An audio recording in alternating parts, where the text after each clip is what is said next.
After a stunning victory in 2021 assembly polls, M.K. Stalin is now all set to take oath as the Chief Minister of Tamil Nadu. The DMK president, along with his 34 ministers, will be taking oath today at 9 a.m. in Raj Bhavan premises. This comes as the Governor, Banwarilal Purohit, invited Stalin to form the government and approve the list of 34 ministers for Tamil Nadu cabinet. The DMK alone won 133 seats, and including its allies, the total seat strength stands at 159 in the 234-member assembly. Meanwhile, the AIADMK won 66 seats. Its ally BJP and PMK won 4 and 5 seats respectively.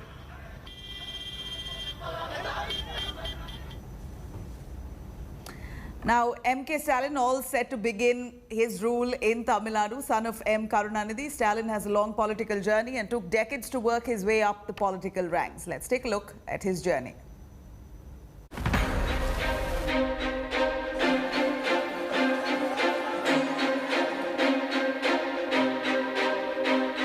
The elections to the 16th Legislative Assembly of Tamil Nadu set the stage for the ultimate Dravidian face-off. And the victor to that face-off has been announced. It is none other than Muthuvel Karunanidhi Stalin, 68 years old and gearing up for this moment since the passing of M. Karunanidhi in 2018. Stalin had a point to prove, and the voters of Tamil Nadu proved it for him. நான் வாய் பிடிச்சதோ மாங்காய் பிடிச்சேன்னு பேச மாட்டேன். எதையும் ஆதாரத்தோடு தான் பேசுவேன். மோடி மாதிரிலாம் எதை வேணாலும் பேசிட்டு நான் போயிட மாட்டேன். நான் கலைஞருடைய மகன் ஸ்டாலின் எதை ஆதாரத்தோடு தான் பேசுவேன். Tamil Nadu, the only state in the country that has been ruled by regional parties, the DMK or the AIADMK, alone or in alliance with national parties since 1967. But politics and cinema are also inseparable components of Tamil Nadu. The Dravidian parties here have a history of using cinema as a tool to propagate their ideologies. And there is a history of superstar actors turned politicians, a history that is well documented. But what is known less is the story of an actor-politician who is the DMK party chief, M.K. Stalin himself. M.K. Stalin had tested waters in cinema after losing his first election at the age of 31 in 1984. Stalin had acted in 2 films and 1 TV serial. His 1987 debut film, Ore Ratnam, saw Stalin's character champion anti-caste Dravidian ideology on screen. His next film was Makkal Annayettam, which means When the People Ordered. But Stalin did not become the hero that could have propelled him to instant stardom. For that, he had to wait another 3 decades, all the while working his way up the political ranks. Stalin's political journey had actually begun at age 13 when he started helping organize party events. During the emergency, he also did time in jail, having been at the forefront of several DMK protests. In 1980, at the age of 27, he formed the DMK's youth wing. He became secretary in 1983 and held the position until 2017. Since then, the post has been filled by his actor-politician son, Udayinidhi.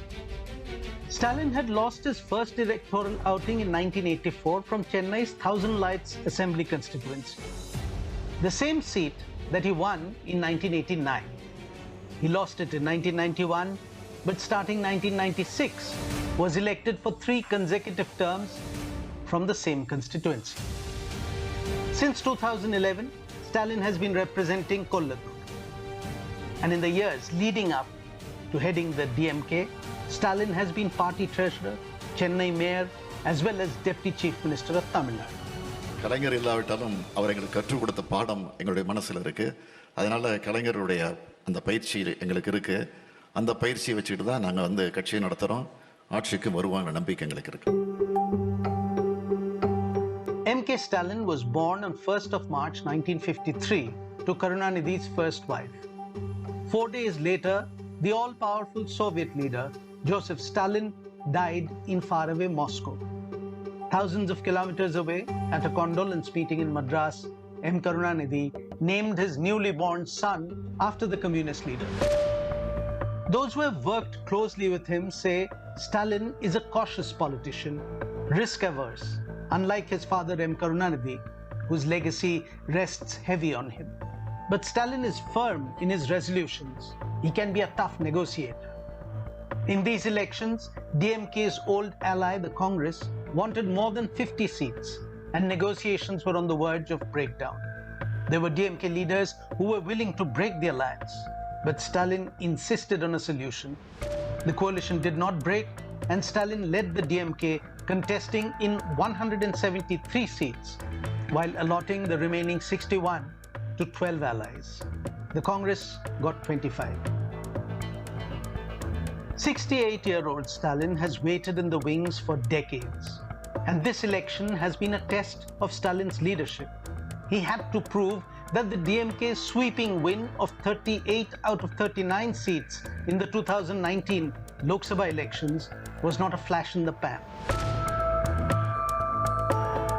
And on 2nd of May, as the results started pouring in, there was no doubt that Stalin had lived up to his father and mentor Karunanidhi's expectations.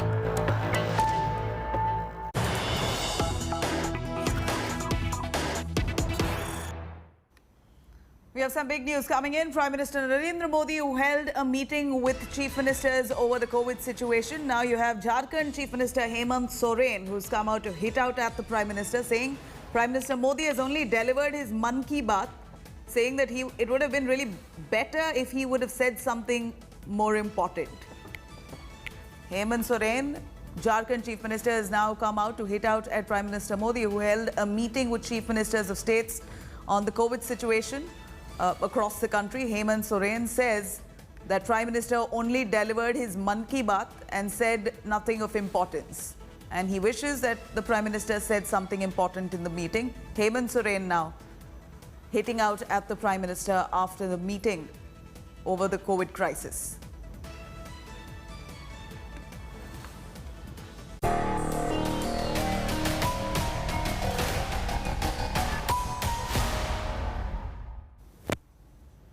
Meanwhile, the state of Karnataka has become the new epicenter of COVID-19 in India. On Thursday, the state reported over 49,000 fresh coronavirus cases. With this, its active case tally has breached the 500,000 mark. 328 people have lost their lives in just the last 24 hours, leading a surge in Bengaluru, reporting over 23,000 fresh cases. As we speak, Bengaluru has now over 3 lakh active cases. Amid this surge, health experts have warned that the state is yet to reach its COVID peak and has recommended the government to impose stricter curbs to keep the virus spread in check.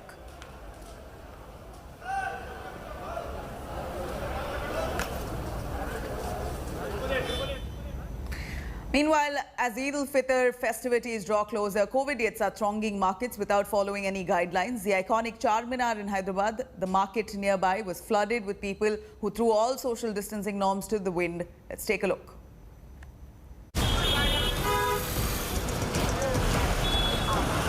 Hundreds of people out shopping. That's right, shopping in this huge crowd amidst the second wave. No question of social distancing. May not even be bothering to wear a mask. This is the iconic Charminar in Hyderabad. You'd expect that amidst a deadly second COVID wave, that markets here would wear a desolate look. It's, however, exactly the opposite, as you can see. Hundreds of people throng the markets in old Hyderabad as Eid al-Fitr festivities draw closer. These COVIDians have chosen festivities over their lives, and this as cases are alarmingly rising in the city of Hyderabad. There are boards like this, wear mask or you have to pay ₹1,000 for mask violation. But the reality at ground, this is Charminar, the famous monument of Hyderabad. And you can see hundreds of people are here for Eid shopping, Eid celebration. And the entire area is crowded. Entire area is filled with people.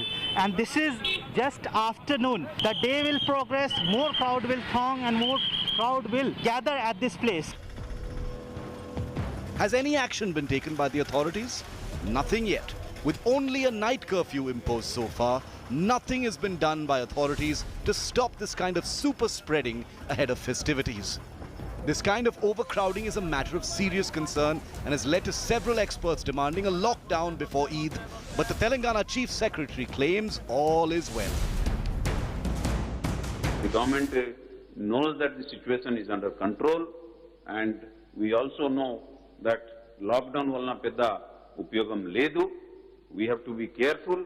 We have to follow the treatment protocol. Our hospitals lo evaru vasinappudu వాళ్ళకి మంచి treatment ఇస్తే and ఎవరికి initial symptom వచ్చినప్పుడు ఈ medicine అన్ని తింటే ఎవరికి సమస్య రాదు.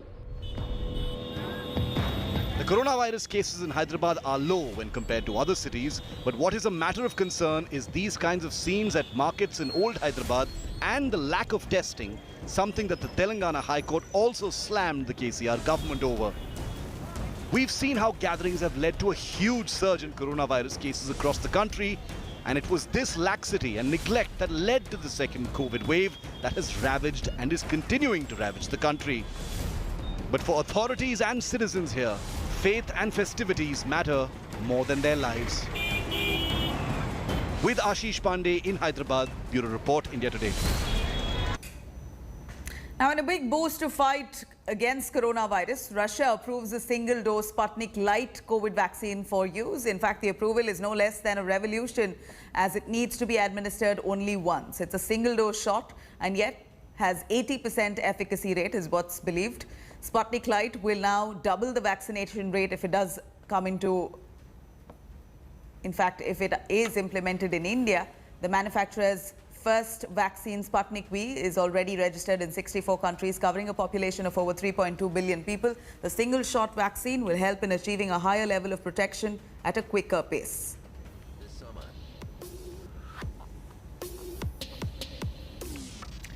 Now, at a time when the government is trying to stem the surge in cases of COVID-19 by inoculating more people, the data suggests that pace of vaccination has slowed down in India. The vaccine against the virus is giving millions across the world a shot at life, but for many Indians, getting a dose itself has become next to impossible. Let's take a look.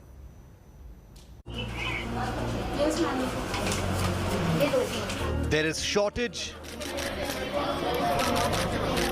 and then there is wastage. This sums up the current status of India's vaccination drive.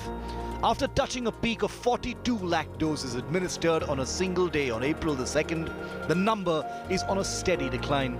And now it's been averaging 18 lakh doses daily. And this is really hurting India's fight against COVID. Mumbai's Bandra Kurla complex Jumbo Vaccination Centre only had a few hundred doses to begin with. Despite the long wait, people are coming out in huge numbers to get themselves vaccinated. Sir, how long have you been waiting? 1 hour. And how long it will take? Still, I think it will take 3 hours. 3 more? Yeah. And you're okay with that? Yeah. No option, no other option.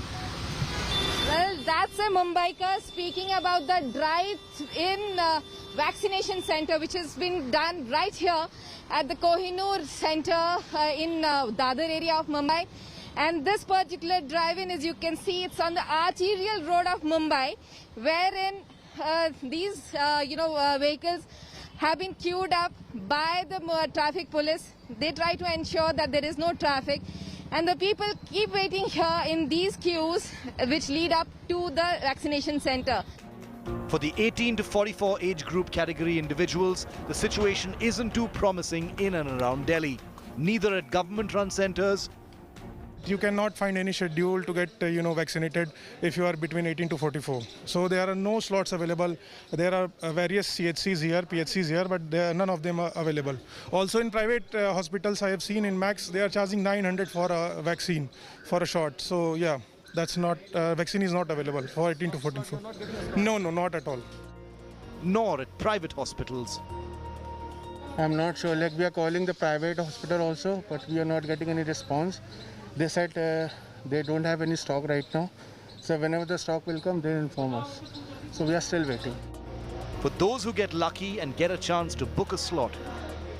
I have registered on the COVID app, but the problem is that I got to know that they don't have syringe over here. So that is the issue. I came here, the appointment date was for today, but as I am here, so they are telling that they don't have syringe.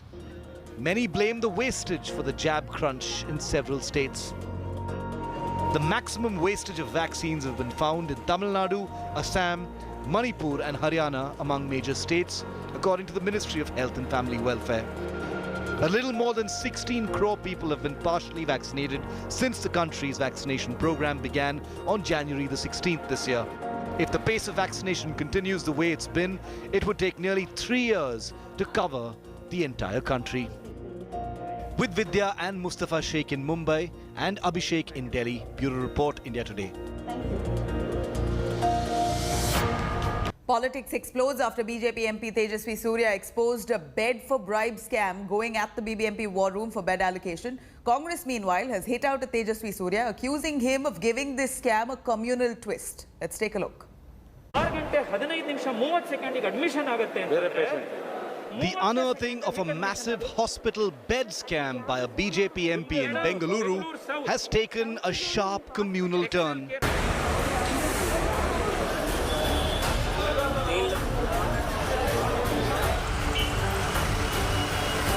BJP MP Tejasvi Surya claimed to blow the lid off a racket in which the city's civic body, the BBMP, was also involved. Officials of the BBMP have been caught taking bribes for allotment of hospital beds reserved for COVID-19 patients. But what's attracted the opposition's ire is this video of Tejasvi Surya.